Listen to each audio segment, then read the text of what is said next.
राधे राधे। जय श्री कृष्ण सभी को। आज की कहानी एक ऐसे इंसान पर आधारित है जो अपने जीवन में बिल्कुल टूट चुका था और गलत कदम उठाने वाला था। तभी वह एक बार गौतम बुद्ध के पास गया। उसने देखा कि महात्मा बुद्ध अपने शिष्यों को वचन दे रहे हैं। वह वहां जाकर प्रणाम करके उनके सामने बैठ गया और रोने लगा।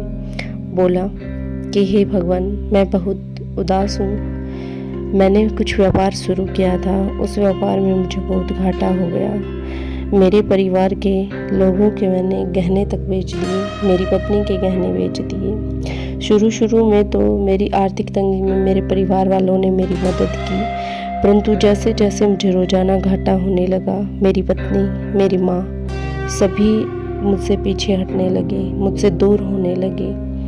इस बात का मुझे बहुत दुख है।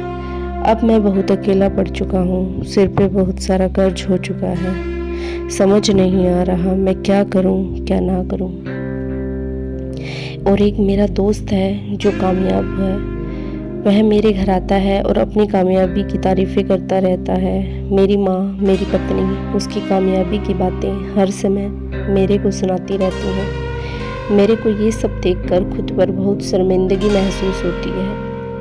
अब मैं बिल्कुल निसहाय और एक ऐसा व्यक्ति बन चुका हूँ, मेरे पास कुछ भी बाकी नहीं है और मैं कोई गलत कदम उठाने की सोच रहा हूँ। इस पर महात्मा बुद्ध ने कहा कि हे इंसान, ये इंसानी शरीर कार्य में निरंतरता बनाए रखने के लिए पैदा हुआ है। आप किसी बात से घबराए नहीं। जहाँ सुख है वहाँ दुख है, जहाँ दुख है वहाँ सुख भी आएगा। यह बात मन से निकाल दो कि सभी दिन एक जैसे रहते हैं। इस पर उसने उस व्यक्ति को बहुत समझाया और पूछा, एक बात मुझे सच सच बताना, तुम्हें तुम्हारी असफलता का ज़्यादा दुख है या तुम्हारे मित्र को जो सफलता हासिल हुई है उसका ज़्यादा दुख है? इस पर वह व्यक्ति गंभीर सोच में पड़ गया और उसने धीरे से उत्तर दिया कि मुझे मेरे मित्र की सफलता का ज़्यादा दुख है।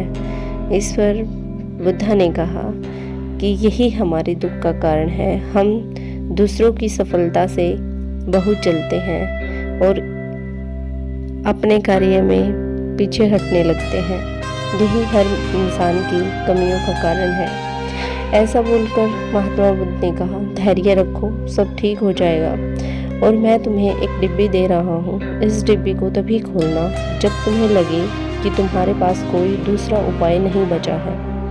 वह उसे लेकर और बुद्धा को प्रणाम करके अपने घर की तरफ रवाना हो गया। वहाँ जाकर उसने फिर से अपने कार्य को शुरू किया। उसे फ़ायदा हुआ, परंतु कुछ समय पश्चात किसी दूसरे राज्य के राजा ने उसके राज्य पर आक्रमण कर दिया और उसका सारा धन फिर से बर्बाद लूट गया। इस पर वह बहुत निराश हो गया।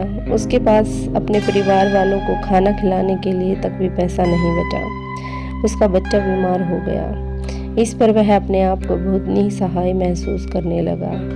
उसने तब उस डिब्बी को खोलने की सोची। उसे खोलकर देखा तो उसमें एक पर्ची रखी हुई थी जिस पर लिखा हुआ था, यह वक्त भी चला जाएगा। उसे पढ़कर वह बहुत खुश हुआ और उस हल्की सी मुस्कान के साथ अपना फिर से शुरू किया और भगवान का शुक्रिया अदा किया। इसी प्रकार उस व्यक्ति की तरह किसी भी मनुष्य को अपनी ज़िंदगी में हार नहीं माननी चाहिए। यदि बुरा वक्त आया है तो अच्छा भी आएगा। जय श्री कृष्ण। राधे राधे सभी को।